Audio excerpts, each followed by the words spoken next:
ശ്രീ സൂര്യായ നമഃ. ഇന്ന് ദ്വാദശി ദിനമാണ്. ഒരു പ്രത്യേക ശുഭദിനമാണ്. അതുകൊണ്ട് ദ്വാദശ ആത്മാവിനെ കുറിച്ച് കുറച്ചൊന്ന് പറയാൻ ഉത്സാഹിക്കുകയാണ്. ദ്വാദശാത്മാവ് എന്ന് പറഞ്ഞാൽ ആദിത്യനാണ്, സൂര്യഭഗവാൻ. ആ സൂര്യഭഗവാന്റെ ഒരു പ്രത്യേക ശ്ലോകം ഞാൻ എഴുതിയുണ്ടാക്കിയിട്ടുണ്ട്. അത് ഞാനിന്ന് വിസ്തരിച്ച് നിങ്ങൾക്കൊന്ന് പറഞ്ഞുതരാം.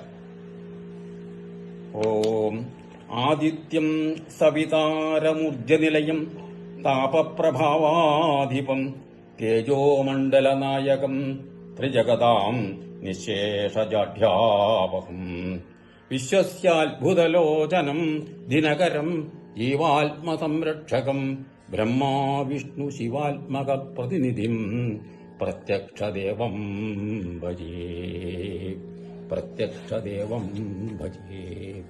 അങ്ങനെ ആ പ്രത്യക്ഷ ദേവനെ ദിനവും ഭജിക്കുന്നത് എല്ലാവിധ ഐശ്വര്യങ്ങൾക്കും മൂർത്തീകരണമായ ഒരു ശുഭദിനമായി ഇന്ന് പ്രവർത്തിക്കുന്നു. അതാണ് ദ്വാദശി ദിനം. അതിനാൽ ദ്വാദശാത്മാവിനെ കുറിച്ച് പറയുന്നത് ശ്രദ്ധിച്ച് മനസ്സിലാക്കാം. സവിതാവാണ് ആദിത്യൻ. സവിതാരമൂർജനിലയം.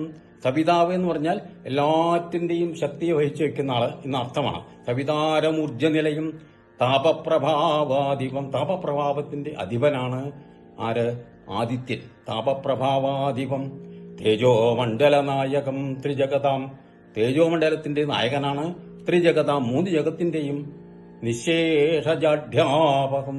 നിശേഷമായ ജാഢ്യതയെ, ഇരുട്ടിനെ കളയുന്നതാണ്. അറിവില്ലായ്മയെ നീക്കം ചെയ്യുന്നവനാണ് ആദിത്യൻ. നിശേഷജാഢ്യാവഹം. വിശ്വസ്യ അത്ഭുതലോചനം.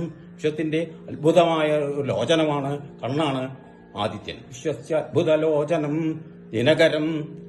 ദിനത്തെ ഉണ്ടാക്കുന്ന ആളാണ്. ദിനകരം ജീവാത്മസംരക്ഷകം.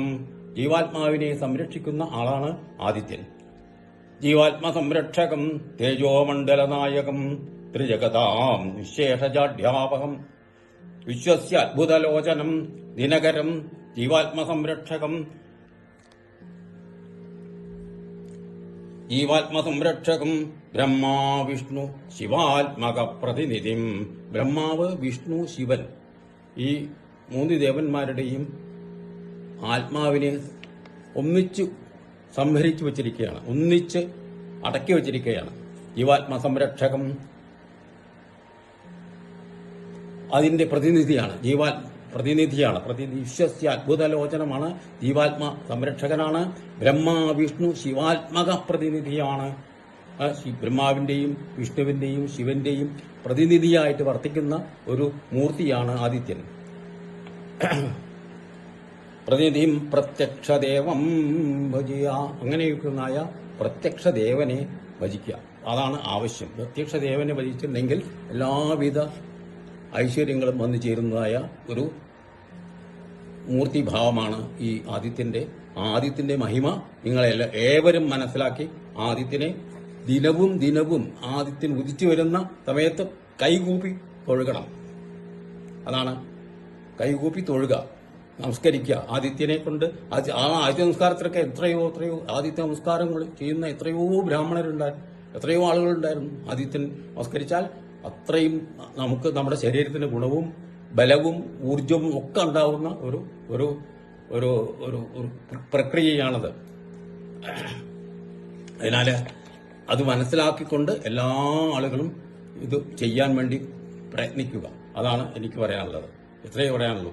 വേറെ ഒരു തരത്തിലുള്ളതായ ഒരു ഒഴിവൊഴിവൊന്നും കൊടുക്കരുത്. എല്ലാവിധ ബാക്കിയുള്ള കർമ്മങ്ങളൊക്കെ നീക്കിവെച്ച് അല്ലെങ്കിൽ കുറച്ചു നേരമെങ്കിലും ഇതിന് വേണ്ടി ഒരു സമയം കണ്ട് അത് ചെയ്യണം. അതാണ് ഏവരുടെയും കടമ. അത്രയേ പറയാനുള്ളൂ. നമസ്കാരം.